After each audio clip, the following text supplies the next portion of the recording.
এই নাম কেন দিলাম আসেন সে আলাপটা করি। এই শ্রী শ্রী অকারানন্দ প্রভুপাদ মনে হয় জিন্দেগির ভালো হবে না, মাসুদ ভালো হবে, উই ভালো হবে না।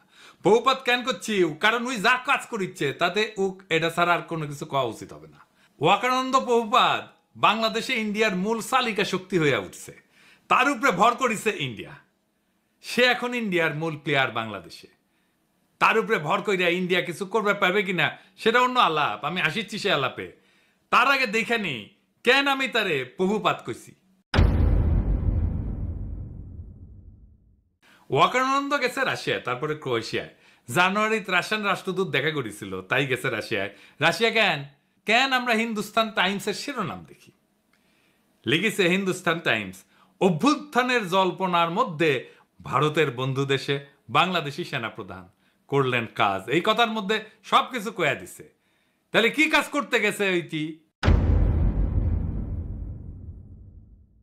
আপনি যখন কারোর সাথে ঘুটু করতে যাবেন না, তখন তৃতীয় একটা দেশে যাবেন। এই তৃতীয় দেশটা হইতেছে রাশিয়ায়। এই রাশিয়ায় গিয়া সে ইন্ডিয়ার পানি পড়া নিয়ে আসিছে। আইসে সে দেখাতে গেছে যে দেখো দেখো দেখো, বাংলাদেশে ইন্ডিয়ার সিফা সালার এখন আমি অকারানন্দ প্রভুপাদ, আমার এখন সার ডাকবা বুঝছাও। গেছে বৌদ্ধ বিহারে, দেখেছেন হিন্দুস্তান টাইমস কি নিউজ করলো এবার দেখেন।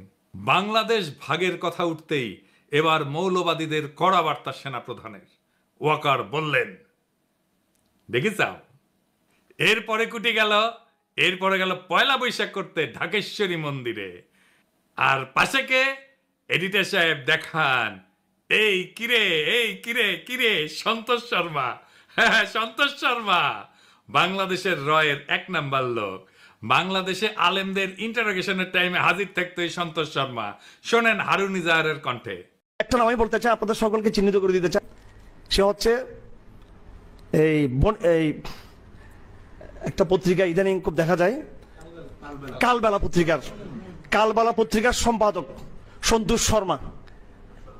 সে সরাসরি ওই বিদেশি এই কান্ট্রির ম্যানেজারের পক্ষ থেকে, স্টেশন ম্যানেজারের পক্ষ থেকে সে সরাসরি আমাকে রিমান্ড নির্যাতন করেছিল। সেজন্য ওই কালবেলা পত্রিকার সম্পাদক সন্তোষ এর বিরুদ্ধে শর্মা, ওর বিরুদ্ধে মামলা হতে হবে। এবং সে কিন্তু নিজেকে অনেক বিভিন্ন আড়াল দিয়ে সে নিজেকে আড়াল করার চেষ্টা করেছে। এরাই কিন্তু আমাদের এই রাষ্ট্রকে সর্বদিক থেকে এনে ধ্বংস করেছেন। এরপর 21 টিভির নিউজ দেখেন। আর সন্তোষ শর্মা এখন তিনি দৈনিক কালবেলার সম্পাদক ও প্রকাশক, কাজ করেছেন শক্তি নামের পত্রিকায়। সাপ্তাহিক সুগন্ধার মালিক ছিলেন সন্তোষ শর্মা, হয়েছিলেন দৈনিক আমাদের সময় পত্রিকার ব্যবস্থাপনা সম্পাদকও। দেশে পূজা উদযাপন পরিষদের কেন্দ্রীয় কমিটির সাধারণ সম্পাদকও তিনি। ভারতের প্রধানমন্ত্রী নরেন্দ্র মোদীর সাথে ঘনিষ্ঠতার সংবাদ প্রকাশ করে তার নিজের পত্রিকাতেই। পেশাগত এসব পরিচয়ের আড়ালে সম্প্রতি বেরিয়ে আসছে ভয়ঙ্কর তথ্য। সন্তোষ কিন্তু দুটো ট্রাম কার্ড সে ইউজ করে, একটা সাংবাদিকতা আর হলো সম্পর্ক। সে বাংলাদেশ পূজা উদযাপন পরিষদের সাধারণ সম্পাদক। হেফাজতে ইসলামের যুগ্ম মহাসচিব মুফতি হারুন ইজহার চৌধুরীর দাবি, ভারতীয় গোয়েন্দা সংস্থা র এর এজেন্ট সন্তোষ শর্মা। এইটা সাহেব এবার আর ওর আসল প্রভু মোদির সাথে ছবিটা দেখান। এইবার আমাদের প্রিয় সালাউদ্দিন সাহেবের সাথে দেখান, ভিডিওটা দেখান না। দেখেছেন মালটা? এইবার সব হিসাব মিলিছে, খাপে খাপ মমতাজের বাপের মতো মিলে গেল। তার মানে এইটার পিছনে একটা বিশাল পরিকল্পনা আছে ওয়াকারের এই ভিজিটের পিছনে। আমরা একে একে দেখব ওয়াকারুজ্জামান কেমনে ওয়াকারানন্দ প্রভুপাদ হইয়া উঠল, সেই জার্নিটা আমরা এক্ষুনি একটু দেখি। ওয়াকারের সাথে তো ইন্ডিয়ার পররাষ্ট্র সচিব ক্যান্টনমেন্টে গিয়ে দেখা করেছিল, তাই না? সেনা প্রধান তো সারাক্ষণ নাকি কথা কইতেছিল নতুন সরকার তৈরির সময় ভারতের সেনা প্রধানের সাথে, তাই না? ভারতের সেনা প্রধানই কয়ে দিছে, as of today, firstly, there is no vulnerability from any side. I am in touch with the chief of Bangladesh during the time of when this changeover took place. I was in constant touch with him, and even thereafter, in November 24, we had a video conference also. When we talk about the relationship we should talk about when there is an elected government. So as of now, the relationship is with the military is well and perfect. তারপর তারপর আয়নাঘর ভিজিটে বাধা দিছে, তাই না? 600-র বেশি আওয়ামী লীগ দাগিদেরকে ক্যান্টনমেন্টে আশ্রয় দিছে, তারপরে পলায় যেতে সাহায্য করছে। লেফটেন্যান্ট জেনারেল মুজিবকে ক্যান্টনমেন্টে অন্তরীণ অবস্থায় পলায় যেতে সাহায্য করছে। বিডিআর হত্যাকাণ্ডের বিচার আর করা যাবে না কইছে না? এই বর্বরতা কোনো সেনা সদস্য করেনি, সম্পূর্ণটাই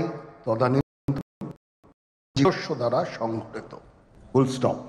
এখানে কোনো ইফ এবং বাট নাই। আয়নাগরের সব এভিডেন্স নষ্ট করেছে ক্যান্টনমেন্টের মধ্যে। রাজনৈতিক দলগুলোরে ডেকে নিয়ে ঘুটু করেছে, তারপর আঙ্গুল উঁচায় শশাইতে গেছে, সারা দেশের মানুষের ঠাপ খেয়ে টানছে। হাসনাতরেও ধরতে গেছিল, পাবলিকের দিছে ঠাপ, হটিছে পিছে। তারপর শহীদ পরিবারের সাথে নাটক করিছে, পন্দের আলোতে কলাম লেখাইছে, ছাত্র সৈনিকের ঐক্য যেন ফাটল না ধরে। সৈনিক মানে সাধারণ সৈনিক না, কিন্তু সৈনিক মানে ওয়াকার। তারপরে সার্জিসরা ম্যানেজ করেছে ওয়াকার, তারে দিয়ে বিবৃতি দেওয়াইছে। তাই সার্জিসের নিয়ে একটা কথা কওয়া দরকার। অনেকেই কইছে, আমি কিছু কই নাই, এখন একটু কই আর কি। সার্জিসের কথাবার্তা শুনে আমি শিওর ওয়াকারের সাথে ওরা একটা গুটু হয়েছে। সার্জিসের একটা কথা কই তোমারে ছোট ভাই মনে কইরা, আমাদের টাইমে এরশাদের বিরুদ্ধে আন্দোলন করতেছি, তখন ডাকসুর জিএস ছিল জিয়াউদ্দিন বাবলু।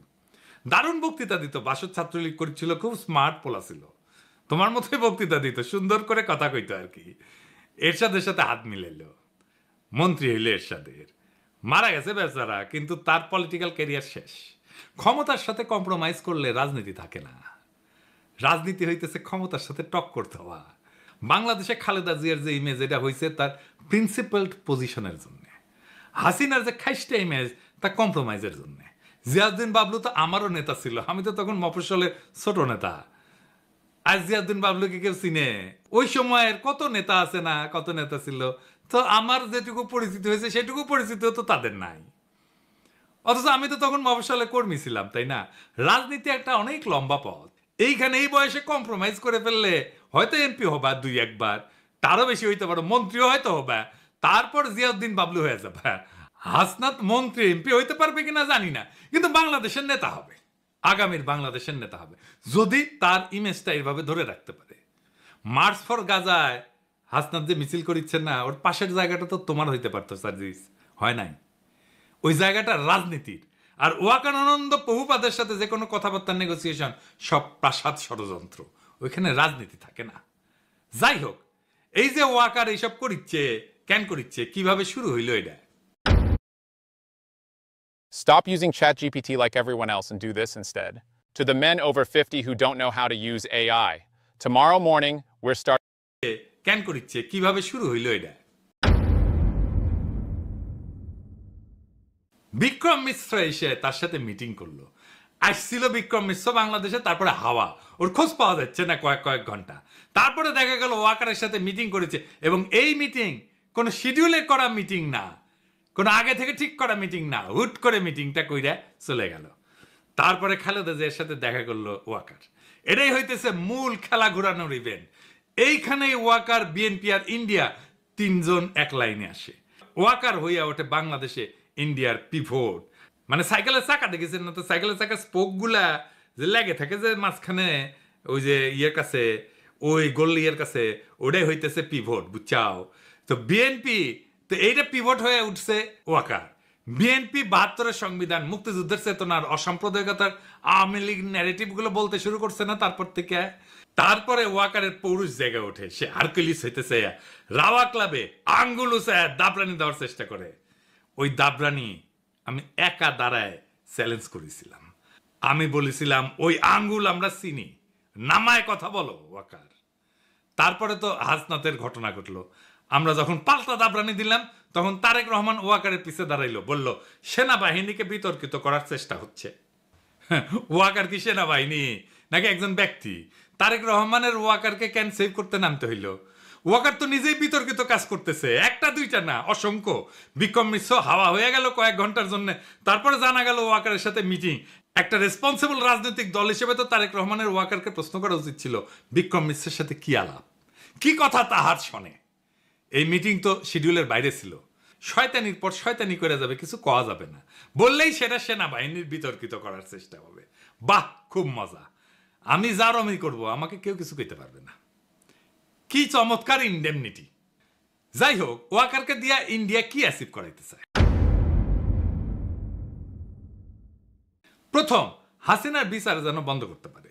2 নাম্বার, আওয়ামী লীগকে যেন নির্বাচন করতে দেওয়া হয়, সেজন্য ওয়াকার ইনক্লুসিভ নির্বাচনের কথা কয়। 3 নাম্বার, আওয়ামী লীগ যেন পুনর্বাসিত হয়। এই জন্য ওয়াকার যত নড়াচড়া করবে ততই রাজপথে আওয়ামী লীগের মিছিল বেরোবে, বড় হইতে থাকবে এই মিছিল। ওর বাসায় যে আগুন দেবে।